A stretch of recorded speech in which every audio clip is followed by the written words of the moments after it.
What is प्रोकॅरियोटिक sale किसको बोलेंगे? तिथं अर्थ आहे हो, तिथं ते बघत झाला तुम्ही तिथं. हां सांग मग तू. हां केंद्रक, केंद्रक आवरण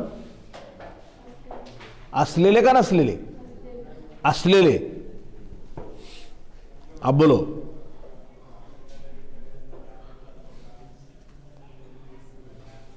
लास्ट. हां हां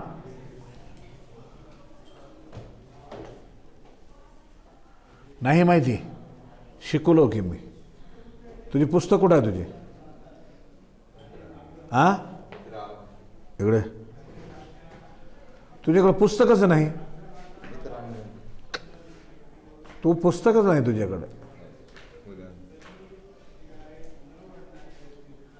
त्याच्यामुळं असं होतं रे. कसं आहे, आपली पुस्तक राहिली का नाही निवांत आपल्याला बघता येते ती. बैस मला उद्या आठवणीनं आणून दाखव. उद्या म्हणजे रविवार आहे, उद्या परवा दिवशी सोमवारी. हां कोण सांगतील? कोण? हां सांग. प्रोकॅरियोटिक म्हणजे केंद्रक आवरण नसणारे. मला असं वाटतं तो सुरुवातीला ती बरोबर बोलली होती, नंतर मला असं वाटत होतं की स्पष्ट ऐकावं म्हणून म्हणलं की पलटी खाल्ली त्यांनी. ती लागलीच बिरळ म्हणून फिरली की झालं ते प्रश्नाचं उत्तरच बदलून गेलं ते. बसा बसा. प्रोकॅरियोटिक सेल म्हणजे ह्याचा अर्थ असा की खरं तर त्याला ढोबळ मानाने असं म्हणतात की केंद्रक नसलेली म्हणतात पेशी, पण तसं नसतं ते. केंद्रक नसणे नाही, केंद्रकाचा आवरण नसतो फक्त. मरकज, उस दिन मैं पढ़ाते समय सिखाया ये सब चीज़ें, बोला मैंने मरकज जिसको बोलेंगे. यहाँ क्लास के अंदर तक मिसाल दिया मैंने. ये पूरी सेल है अपनी, ऐसा समझ लो. ये सेल के अंदर के सब बच्चे हिस्सेदार हैं. और मरकज कौन है यहाँ पे? मरकज कौन है? हाँ कौन है? मेन कौन है यहाँ पर? क्लास कंट्रोल करने वाला मैं हूँ ना, बराबर है ना? तो ये समझा के बताया था, बराबर है क्या? तो भी ध्यान में नहीं रखते, पढ़ते ही नहीं घर को जाके. क्या है, सब फेक देते हैं, किताबों को छोड़ देते. चला आता बघा या ठिकाणी. आता यूकॅरियोटिक सेल आता या ठिकाणी चालू आहे. पेज नंबर कुठे? 46 वर आहे ना यूकॅरियोटिक सेल. यूकॅरियोटिक सेल म्हणजे याचा अर्थ असा की आता या ठिकाणी केंद्रकाचा आवरण बघा. लक्षात काय म्हणतो? केंद्रकाचा आवरण, केंद्रकाचा मेम्ब्रेन, उसकी हिस्से की जो बाउंड्री है वो. लक्षात आलं? त्याला त्या ठिकाणी आपण म्हणतो केंद्रकाचं आवरण. आता ढोबळ मानाने तुम्हाला म्हणायचं असेल तर या ठिकाणी का म्हणायचं? केंद्रक असणारी पेशी. मात्र एक्झॅक्ट उत्तर हे होऊ शकत नाही. केंद्रकाचा आवरण असणारी पेशी. आवरण, आवरण समझते ना, उसकी ऊपर का हिस्सा मेम्ब्रेन. लक्षात आलं? असा त्याचा अर्थ आहे. तर चला बघा या ठिकाणी आता ह्याच्यातलं सांगतो तुम्हाला. काय या ठिकाणी सांगतो बघा. Cell in which nucleus has a definite nuclear membrane known as eukaryotic cell. Definite, definite म्हणजे खास असं करून केंद्रकाचा आवरण असतो, न्यूक्लियर मेम्ब्रेन. अंडरलाईन करून टाकायला, अंडरलाईन करून टाकायला म्हणजे हे त्याचं उत्तर होऊ शकतंय. कशाचं उत्तर होऊ शकतं त्या ठिकाणी? यूकॅरियोटिक सेलचा. कोणती सेल त्या ठिकाणी? The cell in which the nucleus has a definite nuclear membrane are known as eukaryotic cell. This cell exhibits, याच्यामध्ये दिसून येतं म्हणतंय काय ते? these cells exhibit presence of membrane bound the cell organelle. Cell ऑर्गेनला ते मेम्ब्रेन बाउंड असतो असा त्याचा अर्थ आहे, बरोबर आहे. For example cell of protist, बरोबर आहे. सेल ऑफ प्रोटिस्ट, प्रोटिस्ट हे प्रोटिस्ट एक ग्रुप आहे. त्याच्यानंतर ॲनिमलचं त्या ठिकाणी, नंतर प्लांट्स आणि ॲनिमल आणि फंजाय, बरोबर आहे. आपण बघितलेलं आहे फायलम प्रोटिस्टा, तो एक ग्रुप आहे त्या ठिकाणी, बरोबर आहे. असा त्याचा अर्थ आहे. म्हणून ह्याच्यामध्ये काय प्रोटिस्ट ग्रुप आला, प्लांट्स आले, ॲनिमल आले आणि नंतर आणखी काय आली? बुरशी. समझ में आता ना? बुरशी तो हम तो बुरशी को बुरशी ही बोलेंगे ना, क्या दूसरा कुछ कहना है उसमें? हाँ, ये ध्यान में आगा आपका. चलो त्याच्यानंतर आता बघा त्याच्यामध्ये पुढे आहे सायटोप्लाझम अँड इट्स ऑर्गनेल्स. बरोबर आहे. आणखीन याच्यामध्ये काय असतं त्या ठिकाणी म्हणतात ना, त्याच्यामध्ये आणखीन पुढं काय म्हणतं या ठिकाणी बघा, सॉरी माझं चुकलं, हां वरची लाईन राहिली. The eukaryotic cell have different shape, size and physiology. काय म्हणतं या ठिकाणी, केंद्रक असणारी पेशी, याचा आकार, याची रचना, याची फिजिओलॉजी. फिजिओलॉजी म्हणजे काय, अंतर्गत चालणारी प्रक्रिया. बरोबर आहे. आता तुम्ही आम्ही इथं बसलेलो आहोत या ठिकाणी, बरोबर, आपण इथं बसलेलो आहोत. आपल्या शरीरामध्ये फिजिओलॉजिकल ऍक्टिव्हिटी होत असतात, ते आपल्याला कळत नाही. ऑक्सिजन घेणे, ऑक्सिजन आपल्या फुफ्फुसातून रक्तातून सेलपर्यंत पोहोचवणे ऑटोमॅटिक होतं. एक मुद्दा लक्षात आलं. मग त्याच्यानंतर रक्तातले जे काही अन्न आपण घेतलेलं आहे, अन्नातले न्यूट्रिएंट्स रक्ताच्या माध्यमातून रक्तामध्ये ॲब्झॉर्ब केले जातात आणि पेशीपर्यंत पोहोचलं जातं. हृदयाचं ठोकं आहे, ठोकं पडतं आणि ठोकवून हृदयातलं रक्त शरीराच्या वेगवेगळ्यापर्यंत पोहोचण्याचं काम होतं. हे फिजिओलॉजिकल ॲक्टिव्हिटी आहे. आपण जेवण करून आलेलं आहे, इथे बसल्या बसल्या आपलं जेवण, अन्नाचं काय होतं, पचन होतं. लक्षात आलं काय म्हणतो, अन्नाचं काय होतं त्या ठिकाणी, पचन होतं त्या ठिकाणी. That is a physiological activity, right. किंवा आपल्या शरीरामध्ये आणखीन काही ग्रंथी किंवा हार्मोन्स तयार होतात, that is a physiological activity. हम यहां पर कुछ भी नहीं कर रहे हैं, इसका मतलब हमारे जिस्म के अंदर जो वर्किंग है वो चालू रहती है, इसलिए हम जिंदा हैं. जब कोई जानदार अगर मर जाता है तो उसकी फिजियोलॉजिकल एक्टिविटी पूरी बंद हो जाती है. लक्षात आलं. अंतर्गत चालणाऱ्या अभिक्रिया खूप आहेत वेगवेगळ्या. लिव्हरचं फंक्शन आहे, किडनीचं फंक्शन आहे, स्टमकचं फंक्शन आहे, स्मॉल इंटेस्टाईनचं फंक्शन आहे, त्याच्यानंतर लार्ज इंटेस्टाईनचं फंक्शन आहे, बरोबर आहे. किंवा आपलं आणखी शरीरामध्ये जे काही ग्रंथी आहेत त्याच्यातून काही सिक्रेट होणारे एन्झाइम्स आहेत, खूप अशा प्रकारच्या अभिक्रिया आपल्या ऑटोमॅटिकली चालतात. उसको सबको फिजियोलॉजिकल बोले. समझ में आगा, जहन में आगा. उर्दू के बच्चों फिजियोलॉजी बोलते ये बोलने का जिस्मानी अंदर के जो जिस्मानी अंदर के हिस्से में चलने वाला काम. जिस्मानी अंदर का हिस्सा बोलो तो वो अलग बात हो गई, वो हो गई एनाटॉमी हो गई. एनाटॉमी बोलते अंदरूनी हिस्सा, बराबर है. अंदरूनी हिस्से का काम जो है वो फिजियोलॉजिकल एक्टिविटी. एनाटॉमी आणि फिजियोलॉजी. आता मराठी जे विद्यार्थी लक्षात घ्या, एनाटॉमी म्हणजे अंतर्गत रचनेचा अभ्यास. आज शरीर कसं आहे पूर्ण, राईट, आणि त्या शरीरामध्ये क्रिया कशी चालते, काम कसं चालतं त्याच्यातलं, ती झाली फिजियोलॉजिकल ॲक्टिव्हिटी. फिजियोलॉजिकल लक्षात आलं काम. समझ में आगा ना दोनों बच्चों को, ध्यान में रखो. चला आता बघा या ठिकाणी परत त्याच्यामध्ये या ठिकाणी सांगितलं, the eukaryotic cell have different shape, size and physiology, but all the cells are typically composed of plasma membrane. म्हणजे काय, टिपिकली म्हणजे काय, नमुनेदार. सर्व पेशींचा म्हणजे आवरण अगोदर काय असतो, टिपिकल म्हणजे नमुना, बरोबर, नमुना, बरोबर, नमुना प्लाझ्मा मेम्ब्रेन असतो. नमुना म्हणजे काय, सगळ्यामध्ये सारखा असणारा कॉमन फॅक्टर. आता उदाहरण समजा आपण बाजारामध्ये गेल्यानंतर, मार्केटमध्ये दुकानावर गेल्यानंतर आपण काय म्हणतो, ज्वारी, बाजरी, गहू वगैरे आपण आपल्याला खरेदी करायची आहेत, तर आपण काय करतो, थोडं टिपिकल दाखवा बरं जरा. टिपिकल म्हणजे नमुना. आपल्याला पोतभर घ्यायचं, ते पोताचे पोत आणत नाही, ते असं बंब मारून त्या ठिकाणी त्याच्याकडं ज्वारी, बाजरी थोडीशी हा का बघून घ्याई, असं असं करून त्यांनी दाखवून देतं आपल्याला. लक्षात आलं काय म्हणतो. तर ते काय झालं, तेवढं मोठं आहे त्याचा हा नमुना. म्हणजे नमुन्यावरून लक्षात येतं की तिथली ज्वारी, बाजरी, गहू, तांदूळ किंवा आणखीन काही असेल तर ते सगळं कसं आहे. तर ते नमुना म्हणजे सॅम्पलिंगचं तोड. कळालं तुम्हाला. टिपिकली म्हणजे काय, टिपिकली जे आहे नमुनेदार सगळ्या पेशीमध्ये प्लाझ्मा मेम्ब्रेन त्याची आवरण असते. ओके. त्याच्यानंतर सायटोप्लाझम. सायटोप्लाझम म्हणजे काय? त्याच्यातलं द्रव्य, द्रवरूप पदार्थ असलेलं. आता हे खोलीचं उदाहरण घ्या तुम्ही.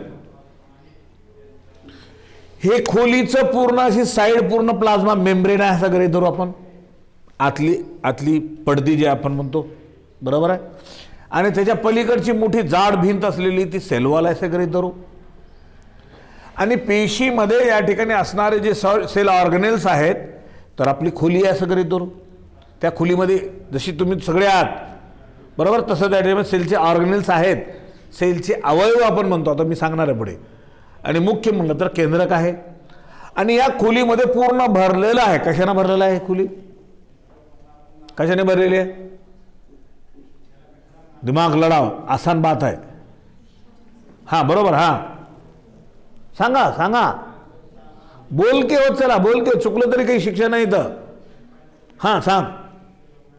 हवा. उत्तर मिळते हो, उत्तरच असतं. काय भरलेलं आहे? हवा पूर्ण भरलेली आहे याच्यामध्ये. काही नाही म्हणजे काहीतरी आहे. तसंच पेशीमध्ये पूर्ण त्या ठिकाणी काय? सायटोप्लाझम असतो. सायटोप्लाझम म्हणजे काय? द्रवरूप पदार्थ. द्रवरूप पदार्थ होतो पानी के जैसा पतला. मिसाली तौर पे पानी, पानी ही बोलेंगे उसको, लेकिन उस पानी के अंदर बहुत सारी चीजें मिक्सअप होते. लक्षात आलं? त्या पाण्यामध्ये साखर विरघळलेली आहे, मीठ विरघळलेले आहे, केमिकल विरघळलेले आहेत, हार्मोन्स विरघळलेले आहेत, किंवा त्याच्यामध्ये असणारे हार्मोन्स एन्झाईम विरघळले, खूप काही बरंच काही त्याच्यामध्ये असू शकतो, असा त्याचा अर्थ आहे. कळला मुद्दा तुम्हाला? असा त्याचा अर्थ. म्हणून त्याला cytoplasm and it's organelle. Organelle म्हणजे त्याचे अवयव. आता या खोलीतले भाग कोण कोण आहेत? काय काय काय कोण कोण भाग काय काय म्हणलं तर काय म्हणता येईल आपल्याला? खोलीमध्ये हे पण सगळं सहभागी असलेले माणसं सगळं आपण, बरोबर आहे. आता ते कोणते त्या ठिकाणी ऑर्गनेल बघा? Mitochondria, endoplasmic reticulum, ribosome, Golgi complex etcetera and a true nucleus. काय असतं त्याच्यामध्ये? आणखीन खरा केंद्रक असतो, बराबर है. इस क्लास के अंदर सभी बच्चे हैं और ये बच्चों के अंदर इनके सही टीचर हैं. अब हमें नहीं मालूम हम सही हैं कि गलत हैं, लेकिन उन्हें एक किताब के अंदर न्यूक्लियस को बता रहा है, सही ट्रू बोल रहा है. इंसान सच है कि गलत है नहीं बता सकते. तुमको तुम्हारे सर बहुत अच्छे हैं लगता है, क्या मालूम तुमको? सर किसी को झूठ भी बोलते होंगे तो, बराबर ना. असो, चला आता बघा या ठिकाणी. त्याच्यानंतर आणखीन बघा कॉम्पोनंट्स ऑफ यूकॅरियोटिक सेल. कॉम्पोनंट म्हणजे त्याचे भाग, हिस्से. कॉम्पोनंट म्हणजे काय? पेशीचे भाग, अवयव, पेशीचे हिस्से. आता जे काही आहेत, आता उदाहरणार्थ आपल्या शरीराचे कॉम्पोनंट्स, आपल्या शरीराचे अवयव कोणते आहेत? हात, पाय, नाक, डोळा, जीभ, कान, हे सगळे आपले अवयव आहेत. तसं पेशीचे सुद्धा अवयव. पेशीचे काय आहेत? अवयव आहेत. काय त्या ठिकाणी? त्याच्यामध्ये नंबर 1 आहे सेल वॉल, पेशी भित्तिका. आता खरं तर या ठिकाणी तुम्हाला इथं आकृती पेशीची दिलेली आहे. ही प्लांट पेशी आहे. कोणती पेशी आहे? वनस्पती पेशी. आणि जर दुसरी जर इकडे जर बघितलं आपण या ठिकाणी, आणि इकडे गोलाकार आहे, ॲनिमल पेशी आहे, राईट. दोन्हीही पेशीमध्ये काय काय असतं हे थोडंसं सांगतो. बघा सगळ्यात वरच्या बाजूला वरचं काय आहे? सेल वॉल आहे पेशी भित्तिका, राईट, ती जाड असते सेल वॉल. त्याच्यानंतर सेल मेम्ब्रेन आतल्या बाजूने. सेल वॉल पेशी भित्तिकेच्या आत आले काय? सेल मेम्ब्रेन आहे. त्याच्यानंतर गॉल्जी ॲपरेटस आहे. बघा तिथं गॉल्जी ॲपरेटस कशाला म्हणतात? बरोबर आहे, त्याला गॉल्जी कॉम्प्लेक्स सुद्धा म्हणतो आपण. क्लोरोप्लास्ट हे वनस्पती पेशीमध्येच असतो. हरित द्रव्य, ज्यामुळे त्या झाडाला हिरवा रंग येतो, हिरवा रंग दिसून येतो, बरोबर आहे. त्याच्यानंतर व्हॅक्युल. व्हॅक्युल म्हणजे त्याच्यामध्ये असणारी पोकळी. पोकळी म्हणजे रिकामी जागा, असा त्याचा अर्थ आहे. त्याच्यानंतर पुढे आहे व्हॅक्युल मेम्ब्रेन. व्हॅक्युल मोठा आहे आणि मेम्ब्रेन म्हणजे ती पोकळीचं आवरण, बरोबर है. समझ में? आवरण समझ में? ऊपरी हिस्सा उसका. त्याच्यानंतर रॅफिड्स क्रिस्टल्स, बरोबर आहे. रॅफिड क्रिस्टल म्हणून एक भाग आहे कशामध्ये? व्हॅक्युलमध्ये, असा त्याचा अर्थ आहे. यूज क्रिस्टल, बरोबर आहे, ते व्हॅक्यूलमध्ये आहे. मायटोकॉन्ड्रिया आहे. सायटोप्लाझम बघा कुठं दाखवलेली ती हिरवगार पूर्व पाणी असल्यासारखं आहे ते, बरोबर आहे, त्याला सायटोप्लाझम असं पण म्हणतो. राईट. त्याच्यानंतर आता बघा पुढे आहे गॉल्जी व्हेसिकल्स इकडे दिलेले आहे का. गॉल्जी अपरेटरच्या बाजूला छोटे छोटे छोटे छोटे छोटे छोटे छोटे काय कण असल्यासारखे असतात, त्याला गॉल्जी व्हेसिकल असं आपण म्हणतो. त्याच्यानंतर रायबोझोममध्ये जशी कणी असते ना, कणी जसं ज्वारीची कण्या असतात ना, तशा प्रकारचं ते रायबोझोम पेशीमध्ये असतो. स्मूथ एंडोप्लाझमिक रेटिक्युलम, स्मूथ आणि रफ एंडोप्लाझमिक रेटिक्युलम या दोन्हीतला फरक आहे. एंडोप्लाझमिक रेटिक्युलम असा भाग ज्याच्यावर रायबोझोम असतात आणि ते खडबडीत होऊन जातो, त्याला रफ एंडोप्लाझमिक रेटिक्युलम म्हणतात. आणि ज्या एंडोप्लाझमिक रेटिक्युलमवर रायबोझोम नसतात त्याला स्मूथ एंडोप्लाझमिक रेटिक्युलम असे म्हणतात, बरोबर. खडबडीत भाग जर असला तर आपण त्या ठिकाणी रफ म्हणतो आणि गुळगुळीत जर असला त्या ठिकाणी स्मूथ म्हणतो, असा त्याचा. ओके, चला पुढे बघा. त्याच्यामध्ये मग त्याच्यानंतर खाली दिलेले आहे नो रायबोझोम असं म्हटलेलं आहे. स्मूथ व रायबोझोम नसतात असं म्हणून त्यांना कंसात सांगितलेलं आहे, असा त्याचा अर्थ आहे. त्याच्यानंतर खाली आहे न्यूक्लिओलस आहे, बरोबर आहे, न्यूक्लिओलस. त्याच्यानंतर न्यूक्लियस केंद्र कसा असलेला भाग आहे आणि त्याच्यामध्ये आणखीन एक निळा एक गोल असा ठिपका आहे केंद्रकाच्या मध्ये, त्याला न्यूक्लिओलस असे म्हणतात. लक्षात आलं का म्हणतो, असा मुख्य भाग त्या ठिकाणी असणारा. त्याच्यानंतर वर स्मूथ एंडोप्लाझमिक रेटिक्युलम आपण बघितलं, इथं रफ एंडोप्लाझमिक रेटिक्युलम आहे, रफ ER असं म्हणलेलं आहे. ER म्हणजे एंडोप्लाझमिक रेटिक्युलम. हे एंडोप्लाझमिक रेटिक्युलम म्हणजे पेशीचा भाग आहे, हिस्सा आहे, बरोबर आहे, एंडोप्लाझमिक रेटिक्युलम. त्याच्यानंतर पुढे बघा या ठिकाणी लार्ज सेंट्रल व्हॅक्यूल, बघा मध्ये सेंट्रल व्हॅक्यूल आहे, मोठी पोकळी आहे. राईट. त्याच्यानंतर ॲम्युलोप्लास्ट, बरोबर आहे, त्याला तिथे स्टार्च ग्रेन आपण असं म्हणतो. अशा प्रकारचं ॲनिमल सेलचं या ठिकाणी काय आहे, सॉरी प्लांट सेलचं स्ट्रक्चर आहे. आता त्याच्यानंतर आणखीन एक सेल दाखवतो या ठिकाणी ॲनिमल सेल. दोन्हीतलं काय फरक आहे आता पण लक्षात घ्या, तुलनात्मक लक्षात घ्यायचं. ही गोलाकार आहे, ती पेशी कशी आहे, फ्रेम असल्यासारखं एक आहे, बरोबर आहे. ह्याच्यामध्ये हिरवं म्हणजे ॲनिमल सेलमध्ये क्लोरोप्लास्ट नाही, तिथं क्लोरोप्लास्ट आहे, लक्षात आलं. याच्यामध्ये व्हॅक्यूल नाही, त्याच्यामध्ये व्हॅक्यूल आहे का नाही बघा, व्हॅक्यूल मेम्ब्रेन म्हणजे त्याचे आवरण, बरोबर आहे. आणि आता बाकी काही गोष्टी त्याच्यामध्ये काही असलेल्या या ठिकाणी आता इथं दाखवतो बघा. या ठिकाणी काय म्हणतो हे आता तुम्ही थोडंसं लक्षात घ्यायचं. बघा याच्यामध्ये आपल्याला काय काय या ठिकाणी निदर्शनास येतो म्हणलं तर, सेल मेम्ब्रेनवर पिनोसायटोटिक व्हेसिकल्स आहेत. व्हेसिकल म्हणजे छोटे छोटे छोटे छोटे एक पुटकुळे असतात ना, तशा पद्धतीने गोलाकार असलेला भाग. ओके. त्याच्यानंतर आता बघा याच्यामध्ये लायसोसोम दिलेलं आहे, गॉल्जी व्हेसिकल्स दिलेलं आहे. बघा रफ एंडोप्लाझमिक रेटिक्युलम आहे, स्मूथ एंडोप्लाझमिक रेटिक्युलम आहे. जे तिथे होते इथेही आहे, मात्र फरक काय आहे, त्याच्यामध्ये हरितद्रव्य असतो, याच्यात हरितद्रव्य नाही. राईट. त्याच्यानंतर सेल प्लाझ्मा मेम्ब्रेन. आता बघा सेलचं तिथं सेल वॉल आहे, इथं सेल वॉल नाही, तुलनात्मक लक्षात ठेवायचं आहे. लक्षात, ती फ्रेमवर्क आहे, हे राऊंडेड आहे, बरोबर आहे. त्याला वरचं आवरण सेल वॉल आहे, ह्याला प्लाझ्मा मेम्ब्रेन आहे, वरचं आवरण प्लाझ्मा मेम्ब्रेन. आणि त्या ॲनिमल सेलमध्ये प्लाझ्मा मेम्ब्रेन आहे, मात्र त्याच्या अगोदर सेल वॉल असतं, असा त्याचा अर्थ आहे. त्याच्यानंतर पुढे बघा या ठिकाणी मायटोकॉन्ड्रिया म्हणून दिलेलं आहे का, गॉल्जी अपरेटस म्हणून दिलेलं आहे. आणि त्याच्यानंतर न्यूक्लिओलस आणि न्यूक्लियस, त्या न्यूक्लियसमध्ये न्यूक्लिओलस आहे. मग त्याच्यानंतर सेंट्रिओल्स आहे, सेंटरमध्ये राहणारा. मायक्रोट्युब्युल्स दिलेलं आहे, सायटोप्लाझम दिलेलं आहे, रायबोझोम सुद्धा इथे दिलेलं आहे. राईट. आता एक एक या ठिकाणी आपण बघतो. आता हे दोन्ही आकृत्यांचा संदर्भ समजून सांगितला.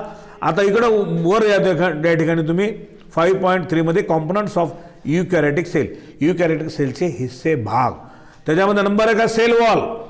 सेल वॉल म्हणजे पेशी भित्तिका. सेल वॉल म्हणजे काय? पेशी भित्तिका म्हणजे पेशीचं आवरण असलेलं. कळालं तुम्हाला त्या ठिकाणी? या इकडून या की इकडून या, इकडून नसतील ते या इकडून बसायला आवड होत असेल तर. हां चला सेल वॉलची माहिती सांगतो. It is rigid, supportive. Rigid म्हणजे हे बघा लक्ष द्या, जाड.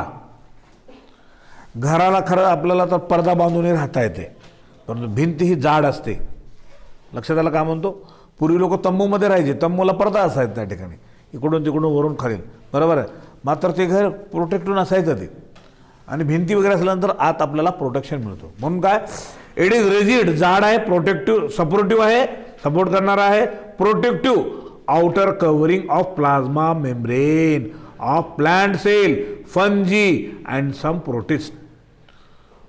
काही प्रोटिस्टमध्ये, बुरशीमध्ये आणि प्लांट सेलमध्ये हे प्लाझ्मा मेम्ब्रेनच्या वर असणारा काय आहे, संरक्षणात्मक. सर्दी झाली आपण जॅकेट घालतो, कोट घालतो, बरोबर का? संरक्षणात्मक दृष्टी, आतल्या भागांना संरक्षण व्हावं म्हणून, असा त्याचा अर्थ आहे. चला पुढे. Algae show presence of cellulose. अल्गीमध्ये सेल्युलोज असतो, गॅलॅक्टन्स असतात, मॅनन्स असतो, and minerals like calcium carbonate in cell wall. त्या सेल वॉलमध्ये. इन अदर प्लांट, दुसऱ्या प्लांटमध्ये it is made up of hemicellulose. त्याच्यामध्ये हेमिसेल्युलोज, पेक्टिन, लिपिड, प्रोटीन, बरोबर, ह्या गोष्टी असतात. मायक्रोफायब्रिल्स. मायक्रोफायब्रिल म्हणजे सूक्ष्म असलेले धागे असल्यासारखे, ते सुद्धा असतात. आकृतीमध्ये दिलेले आहे मायक्रोफायब्रिल्स वगैरे कुठे येतात ते. Microfibrils of plant cell wall shows presence of cellulose. त्याच्यामार्फत सेल्युलोज येतो, which is responsible for rigidity. Rigidity म्हणजे त्याच्यामुळे जाडजूडपणा येणे, बरोबर, असा त्याचा अर्थ आहे. मग त्याच्यानंतर आणखीन काय, some of the deposition of cell wall are silica. Silica म्हणजे ग्रास स्टेम, गवताची स्टेम म्हणतो ना, खोड असं. हां काय म्हणते? हां काय? म्हणजे असं म्हणायचं का तुला? बरोबर, ग्रास स्टेम, बरोबर आहे, गवताचं देठ असल्यासारखं, बरोबर आहे. म्हणजे ते स्टेम म्हणजे खोड असला भाग. आता गवताला खोड आपल्याला राहत नाही, राहते का खोड? गवताला बघितलं का?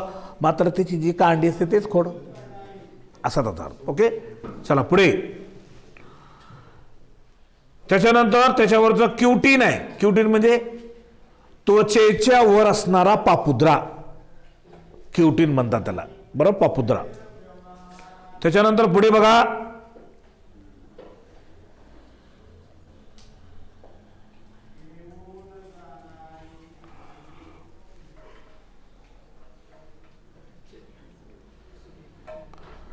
सम of the deposition of cell wall are silica, त्याला आपण ग्रास स्टेमर बनतो. Cutin, cutin epidermal wall of the land plant. Land plant म्हणजे जमिनीवर असणाऱ्या वनस्पती, त्या प्लांटच्या वरचा जो भाग आहे त्याच्यावर असणारा. Okay, full stop. Suberin endodermal cells of root. Suberin कशाला म्हणतात बघा? एंडोडर्मल म्हणजे आत असणारा, आतली लेअर असणारी, बरोबर आहे.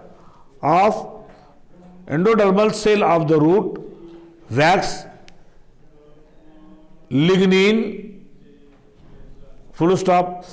It gives the support to the cell and protect from mechanical injury and infection. हे कशामुळे वर असतो त्या ठिकाणी? काही कीड लागलं, इंजुरी झाली, जखम झाली तर त्याच्यामुळे आतल्या भागांना संरक्षण मिळतो. समजा आपल्या त्वचेवर या ठिकाणी मार लागलं, काय होईल? मार लागला आतल्या भागांना, अगोदर त्वचा खराब होईल आपली, म्हणून काय करतो, अगोदर त्वचा खराब होईल म्हणजे आतला भाग सुरक्षित राहतो. नख आहेत आपले, नख बरोबर आहे, हे प्रोटेक्टिव्ह आहेत. केस आहेत प्रोटेक्टिव्ह आहेत. लक्षात आलं का म्हणतो, असा त्याचा अर्थ आहे. म्हणजे ऊन वगैरे लागू नये म्हणून अगोदर त्याच्यापासून ऑलरेडी त्या ठिकाणी त्याची पाठराखण झालेली आहे, असा त्याचा अर्थ आहे. म्हणून या ठिकाणी सांगतो वॅक्स आणि lignin it give the shape to the cell. याच्यामुळेच काय होतो, वनस्पतीला एक आकार मिळतो. And protect from the mechanical injury and infection. Mechanical injury म्हणजे मेकॅनिकल बाहेरून काही मार लागला कशाचा आहे, त्याला मेकॅनिकल इंजुरी, त्याच्यापासून बचाव होतो. इन्फेक्शन म्हणजे बाहेरून जर अटॅक जर मायक्रोजन जर झाले तर इन्फेक्शन होतो, असा त्याचा. त्याच्यानंतर आता पुढे बघा या ठिकाणी, in plants cell wall shows middle lamella. Cell wall मध्ये मधल्या भागाने मिडल लॅमिला असतो. Primary wall and secondary wall. पहिली भित्ती का दुसरी भित्ती का, प्रायमरी आणि सेकंडरी आणि टर्सरी सुद्धा असू शकते, बरोबर आहे. मग त्याच्यानंतर आता बघा या ठिकाणी काय म्हणतो,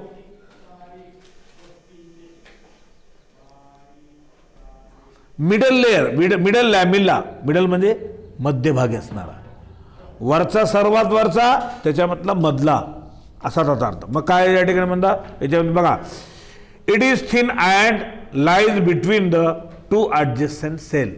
दोन पेशी जी आहेत ना त्याच्यामध्ये जोडून, दोन पेशी पलीकडून आहे की इकडून आहे, त्याच्या मधोमध, असा त्याचा अर्थ आहे. It is laid inside the middle lamella. Middle लॅमिलाच्या मध्ये असतं त्या ठिकाणी, असा त्याचा अर्थ आहे.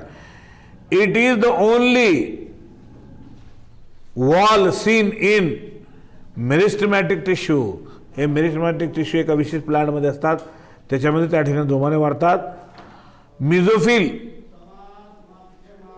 Comma pith etcetera.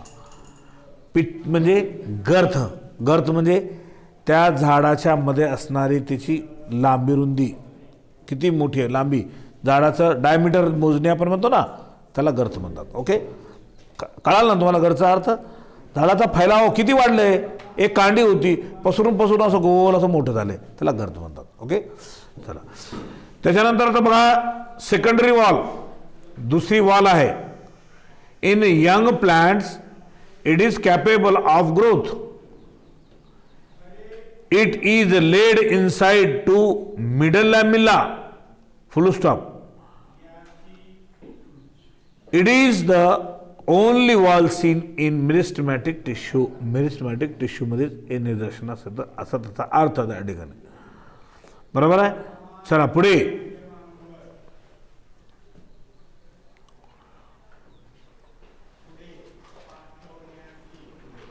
मिझोफिल अँड पिथ. मिझोफिल सेलचं नाव आहे, बरोबर आहे. ते पुढे आलं तर येईल तुम्हाला त्या ठिकाणी. मिझोफिल सेल आणि पिथ. पिथ म्हणजे गर्थ जे आपण म्हणतो ते. Secondary cell wall, it is present inner to primary wall. Once the growth of primary wall stop, बरोबर. प्रायमरीचा वॉलचा ग्रोथ जर संपला तर सेकंडरी वॉल इज लीड, दुसरी ते पुढे वाढायच लागते. ॲट सम प्लेसेस, काही जागामध्ये काही ठिकाणी, thickening of plant. Thickening is absent. Thickening म्हणजे त्याची जाडी नसते काही मध्ये, which lead to formation of pith. मग ते त्याच्यामध्ये पिथ म्हणजे तो मध्ये असणारा गर्थ आहे, त्याच्यामुळे त्या ठिकाणी ते कमी पडतं, राहत नाही. त्याच्यानंतर प्लाझ्मोडेस्माटा आर सायक्लोस्टोमॅटिक ब्रिज, बरोबर. ते ब्रिज आपण असं म्हणतो की त्याच्या इकडून तिकडे जाण्यात, एका पिशीमधून दुसऱ्या पिशीमध्ये जाण्यासाठी, असा त्याचा अर्थ.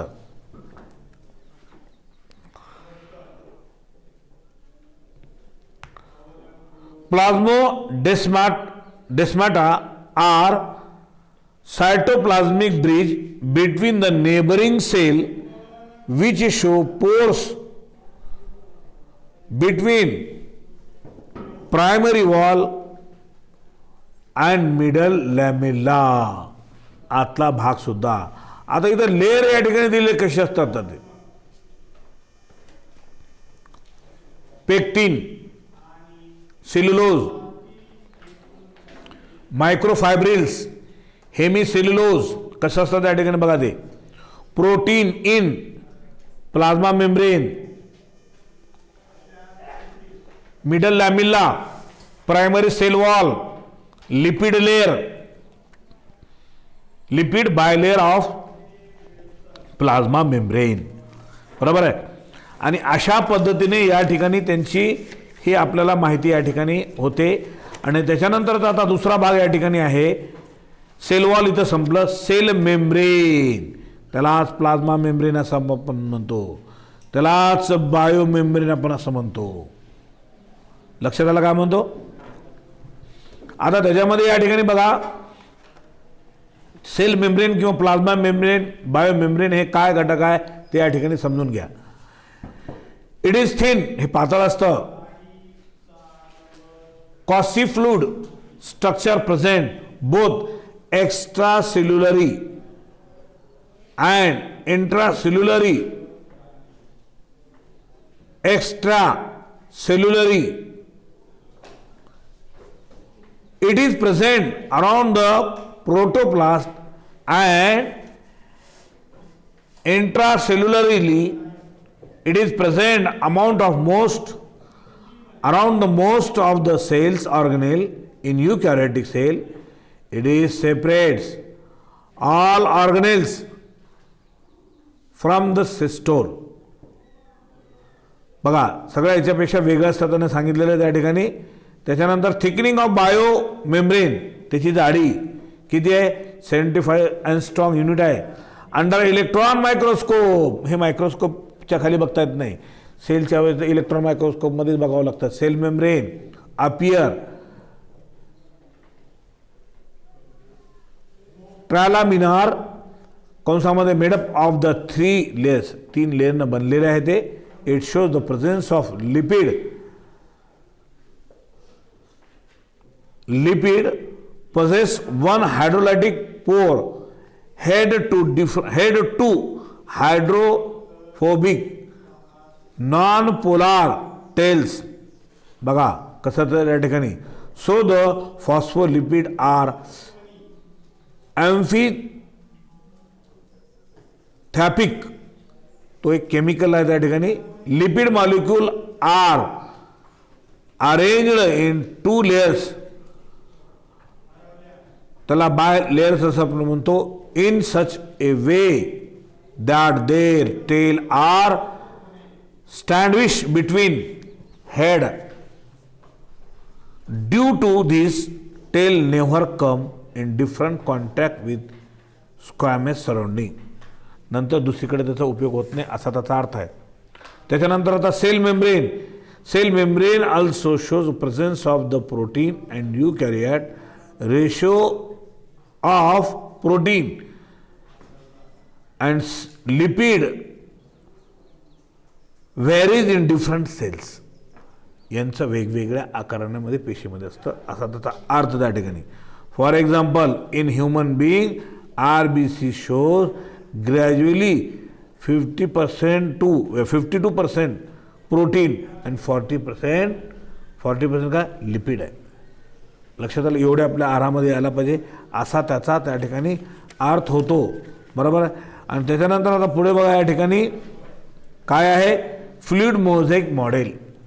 फ्लुइड मोझेक मॉडेल हे आपण आपल्या नंतरच्या तासिकेमध्ये आपण पाहूया. इथपर्यंत कोणाला